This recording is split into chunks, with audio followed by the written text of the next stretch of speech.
So, dear children, continuing with the story, Taro's Reward. That afternoon, a neighbor stopped by for a visit. Taro's father politely offered her a cup of the sake. The lady drank it greedily and thanked the old man. Greedily means as if desiring more and more.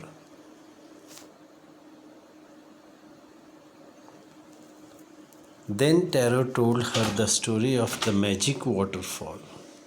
Thanking them for the delicious drink, she left in a hurry.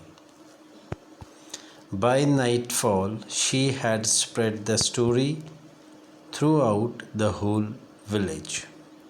That evening, there was a long procession of visitors to the woodcutter's house.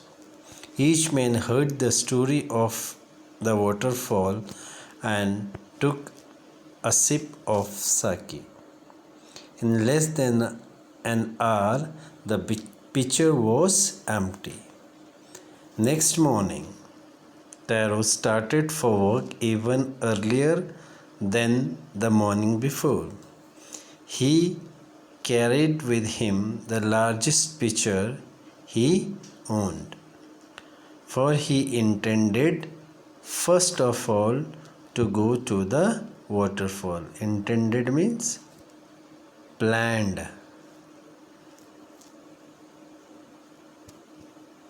When he reached it, he found to his great surprise all his neighbors there. They were carrying pitchers, jars, buckets, anything they could find to hold the magic sake. Then one villager knelt and held his mouth under the waterfall to drink. He drank again and again, and then shouted angrily, "Water, nothing but water." Others also tried, but there was no sake, only cold water. So, in the afternoon, a neighbor came to visit them, and Taro's father offered her sake. She asked about sake, and Taro told her the story of magic waterfall. She left the house and told the story to the villagers. That evening, many people came to visit their house and listened the story about magical waterfall and sipped sake also. Next morning, Taro got up earlier than before and took the largest pitcher with him with the intention of filling it with sake. He also thought that he would be the first one to reach there. But when he reached there, to his surprise, he found all his neighbors there with their cans, drums, buckets, etc. When they tasted the liquid of magical waterfall, it was not sake but just simple water.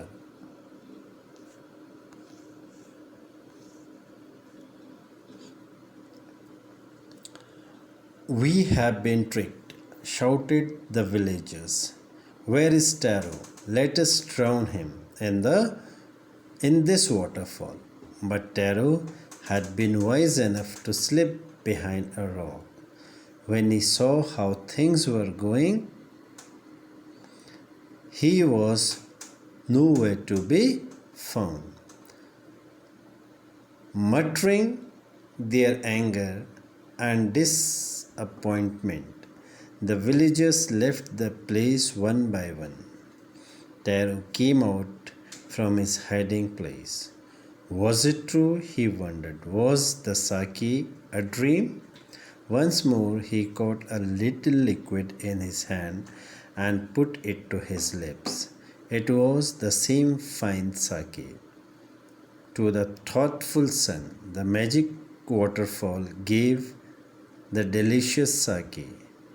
To everyone else, it gave only cold water. So, tricked here means deceived, and muttering means speaking unclearly. Okay. So, when the villagers or neighbors of Taro found cold water instead of sake, so they shouted. They shouted that they have been tricked or deceived by Taro. So they decided to drown Taro. However, Taro managed to escape and hide himself behind a rock. When the villagers had left the place, Taro came back to the magical waterfall, drank the liquid, but it was not water, it was sake again. He tasted it again and again, but every time found it to be sake. So the magical waterfall gave sake to Taro as he was a thoughtful son, and to everyone else it gave only cold water. The story of Taro and his magic waterfall reached the Emperor of Japan. He sent for the young woodcutter.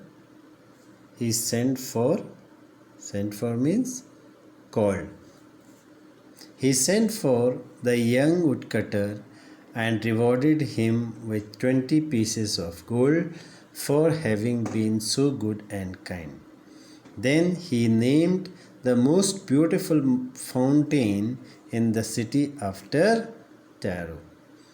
This, said the emperor, was to encourage all children to honor and obey their parents. So the story of Taro and his magic waterfall reached the Emperor of Japan.